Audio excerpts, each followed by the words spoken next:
kasi kung gaano kami magpapasalamat sa mga kabutihan na ginagawa mo sa aming buhay, sa nakaraan, sa ngayon, at sa mga araw pang darating.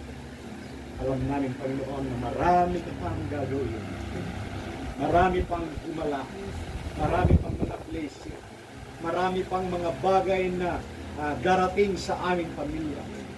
Ang dalangin lang namin, Panginoon, tulungan mo kami palagi na maging mapagpakumbaba kung anuman ang meron sa amin, kung anuman ang iyong kaloob sa amin, na kung anuman yan, Panginoon, financial man o anuman, Lord, sa iyo namin iaalay ang aming buhay na magpuhay at magpasalamat sa iyo.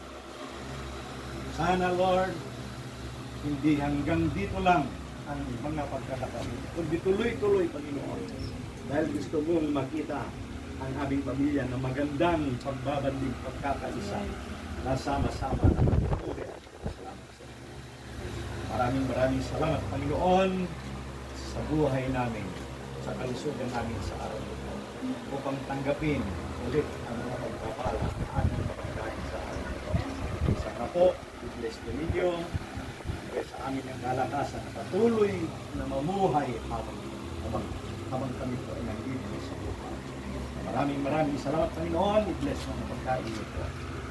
Panginoon, na pangangailangan namin araw-araw. Alam namin, Panginoon, na nandyan ka palagi. Dahil ikaw ang pinakamayaman sa lahat ng ibigay lahat ng kailangan namin dito sa mundo. Lord, maraming salamat sa Panginoon. Ito ang aming sama. Happy birthday to you.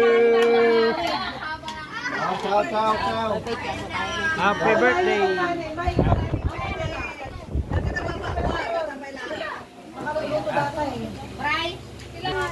Bugas ako ng kamay, tapos ano? Kamay talaga. Magkamay kayo. Oras ka na dito, pero sa hipon.